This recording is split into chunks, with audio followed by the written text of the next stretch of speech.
This video is sponsored by NordVPN. Some of the best known theme park rides in the world are tied to Paramount properties, from Transformers to Indiana Jones. Paramount themselves, though, haven't had a large theme park presence since the selling of Paramount Parks to Cedar Fair in 2006. That was set to change in the mid-2010s with a number of exciting, brand new Paramount Pictures parks announced. The most confusing of them all, though, was Paramount Park Spain, which would have contained attractions from a wealth of franchises that were barely relevant in 2011 when the park was announced, let alone 4 years later when it was set to open. Unsurprisingly, Paramount Spain never saw the light of day, but the story of the park and what it planned to include is a roller coaster of itself. For Review Time, I'm Luke, and this is the bizarre plan for Paramount Park Spain. Like any modern themed entertainment development, the plans were much more grandiose than just a single theme park, with the entire area set to be known as the Paramount Park and Lifestyle Centre.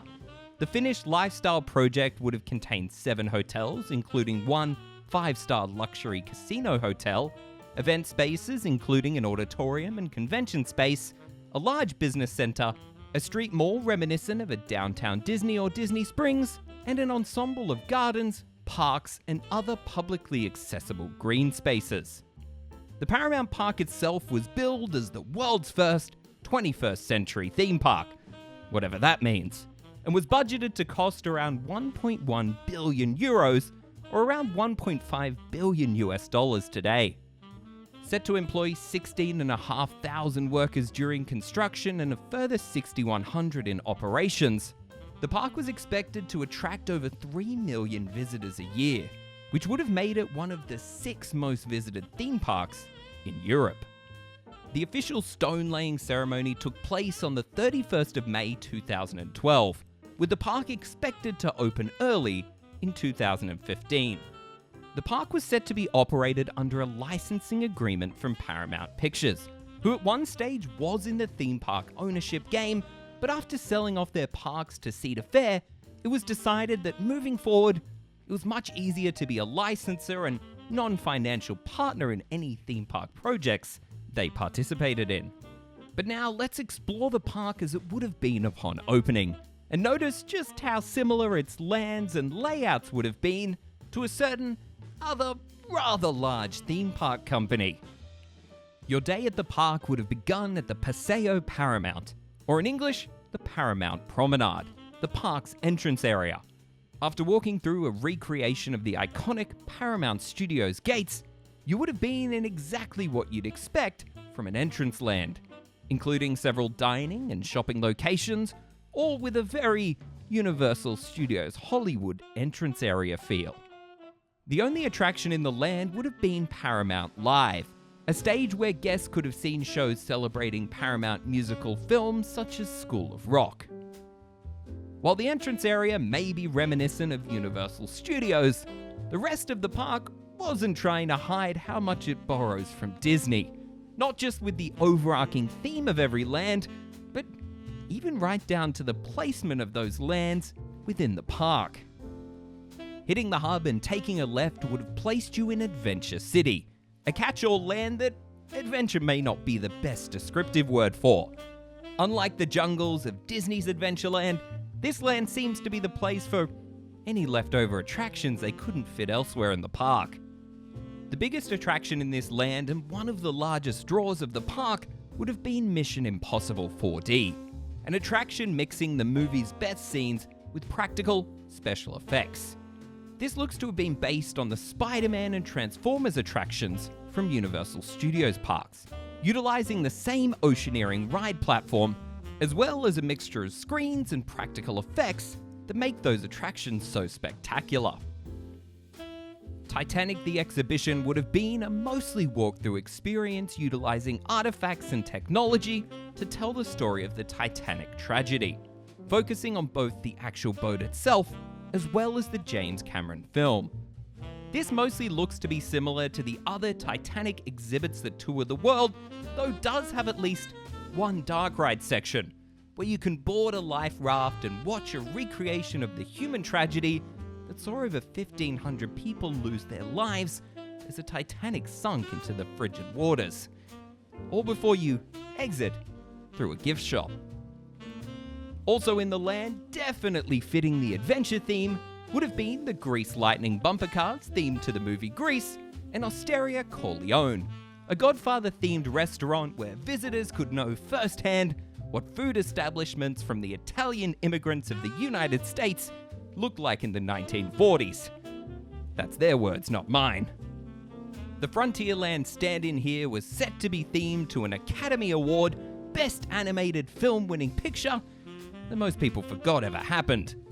Rango's West would have been almost a combination of Frontierland, Bugs Land, and Toy Story Land, where guests would have been shrunk down to the size of chameleons and explored a Wild West town made of discarded objects.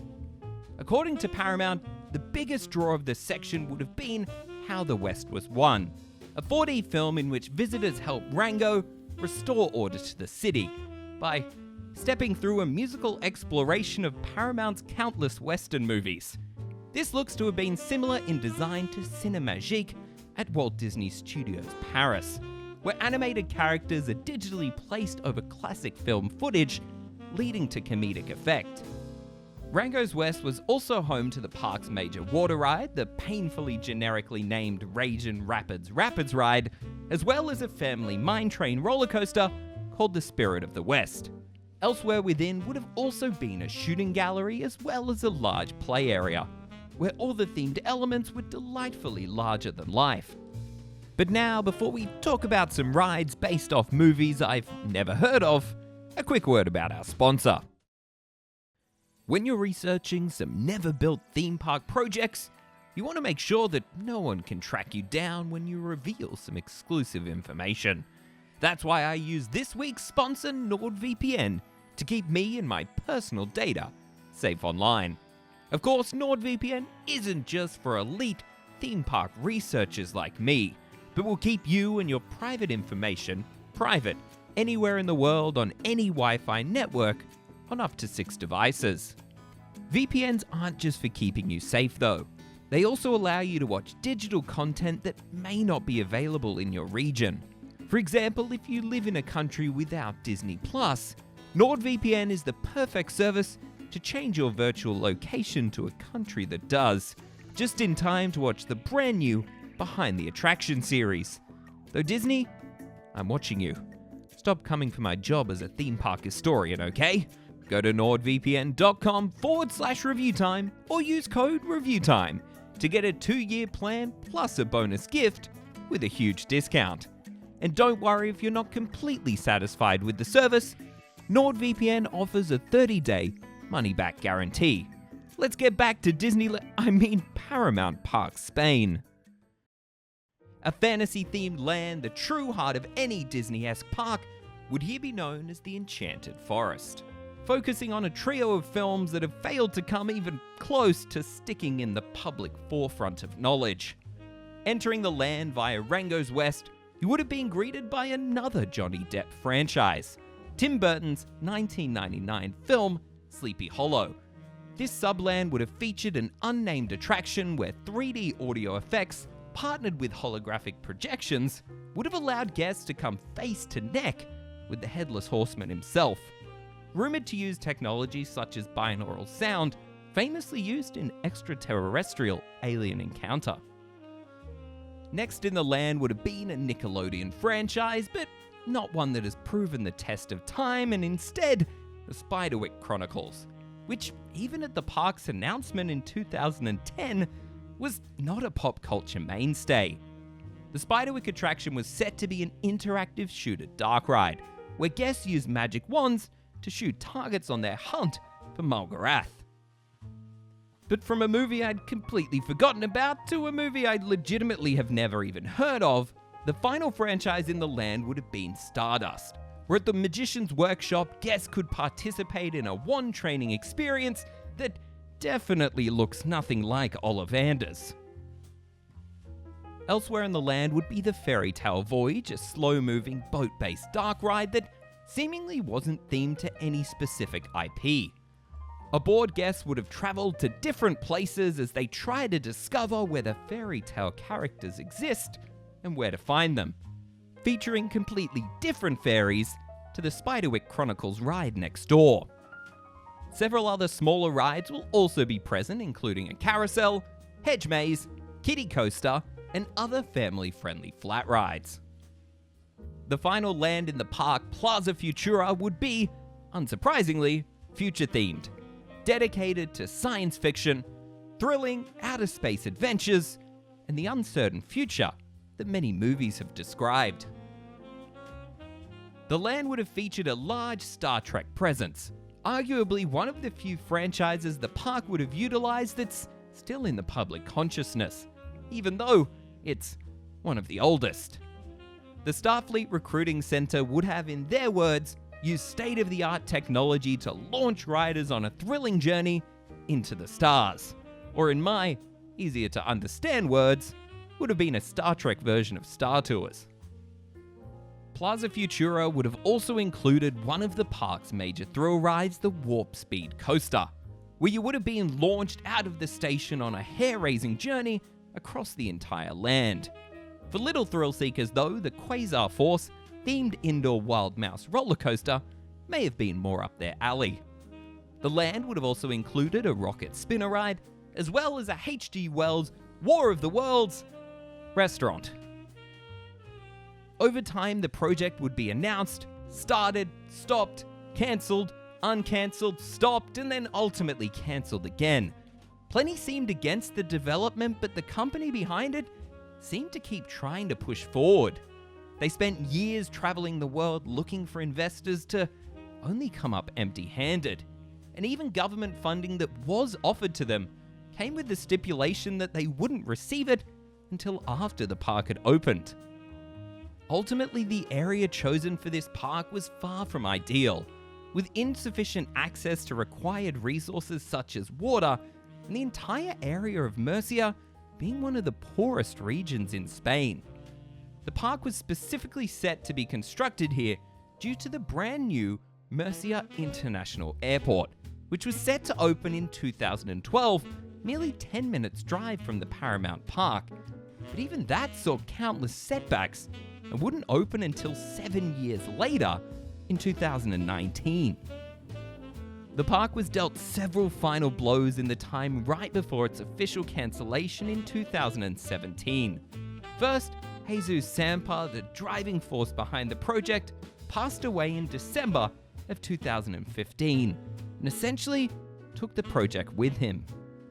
Also, a legal ruling in June of 2017 confirmed that a theme park on that land would likely never see the light of day, as 20% of the land they had purchased for 15 million euros in 2010 was legally only usable for agriculture.